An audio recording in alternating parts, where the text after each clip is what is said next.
خبرې راکولې شي چې موږ سره حروف څومره دي. Raise your hand. حروف کی تعداد جی ایکسیلنٹ 37. موږ سره د حروف تعداد موږ سره څومره دی؟ 37 دی. په دې کې حروف په څو قسمه دي بیا موږ سره؟ حروف جی دو قسمه دي. شاباس نمونه راته څوک اخیستی دی شي؟ مفرد اور مرکب. ایکسیلنٹ شاباس. اوس مفرد موږ څه ته وایو او مرکب څه ته وایو؟ څوک راته ویلی شي؟ تاسو کې بل راته څوک ویلی شي؟ شاباس.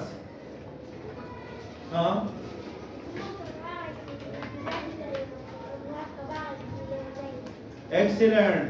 مفرد هغه حروف ته وایي چې هغه ځان لري الف ب ت او چې کله مرکب مونږ هغه دوه حرفونه را یوځای شي او یو حرف ترې جوړ شي نو هغې ته بیا مونږ وایو مرکب. اوس د دې نه پس مونږ مخکې ځو. لفظ دا مونږ ډېر اورېدلی ټکی دی. لفظ الفاظ د هغې جمع ده لفظونه. اوس چې کله دا حروف په یو خاص ترتیب باندې ترتیب باندې را یوځای شي نو د دې نه لفظ جوړ شي. څه دې نه جوړ شي؟ چې کله یو دوه یا د دوو نه ډېر حرفونه حرفونه را یوځای شي نو څه دې نه جوړ شي؟ لفظ. اوس مثال به زه تاسو ته ووایم. خلک وایي چای پخه کوي موږ له. څه پخه کوي؟ چای. نو که تا هغه کس له چیني راوړه نو هغه به ووایي چې دا چای ده. که اوبه دې ورله راوړې نو او به وایي چې دا چای ده.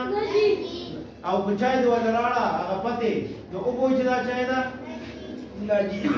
خو چې کله په یو خاص ترتیب باندې ستاسو مور اوبه راوالي په ګیس یې کېږدي ګرمې شي چیني ورته واچوي پتې ورته واچوي پای ورته واچوي نو څه دې نه جوړ شي؟ چای. همدغه طریقه چې ده نو دا مونږ سره ده د لفظ جوړولو دپاره چې په خاص ترتیب باندې مونږه حروف راوالو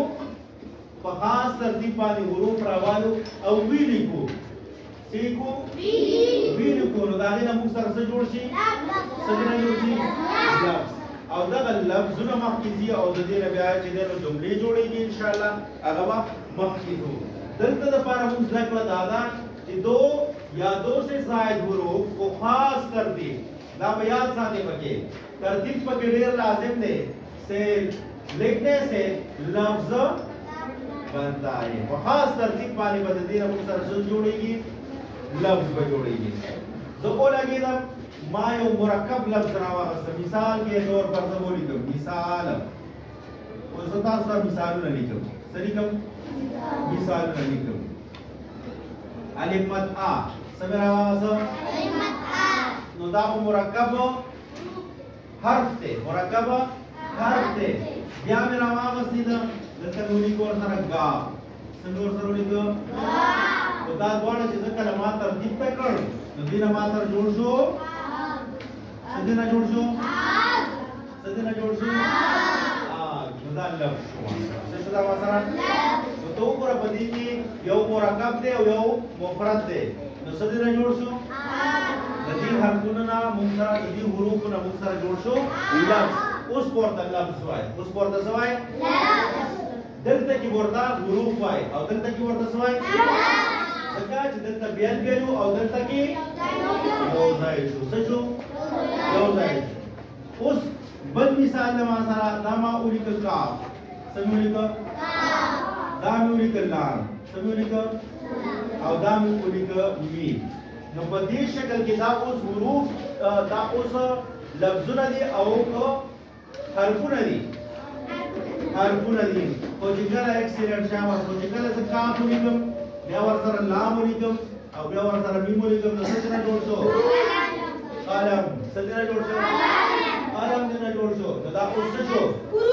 دا اوس لفظ شو. څه شو دا؟ دا اوس څه شو؟ لفظ شو. ځکه چې ما په خاص ترتیب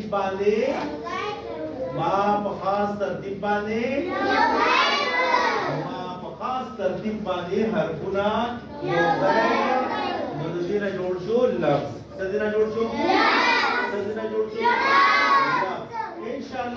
دا لفظ چې دی نو بیا موږ سره بلا حروف دي د دوه حروفونه به موږ لفظونه جوړو د دریو حروفونه به موږ لفظونه جوړو د څلورو حروفونه به موږ لفظونه جوړو د پنځو نه به هم جوړو او د شپږو نه به هم جوړو په هغه به موږ انشاءالله هغې سره به موږ ستاسو پریکټس هم کېږي چې هغه به موږ څنګه جوړو هغه به موږ څنګه جوړو په هغې کې به هم موږ انشاءالله د ترتیب خیال ساتو د څه خیال به ساتو نو موږ دا زده کړه وکړه نن په دې کلاس کې چې کله موږ دوه یا د دوو نه زیات حرفونه په یو خاص ترتیب باندې ولیکو نو د هغې نه موږ سره لفظ جوړېږي څه دې نه جوړېږي څه دې نه جوړېږي لفظ دې نه موږ سره جوړېږي موږ سره دې نه بیا لفظ جوړېږي نو دا موږ نننۍ زده کړه ده چې د دوه یا د دوو نه زیات حرفونه چې کله موږ په خاص ترتیب باندې راغونډ کو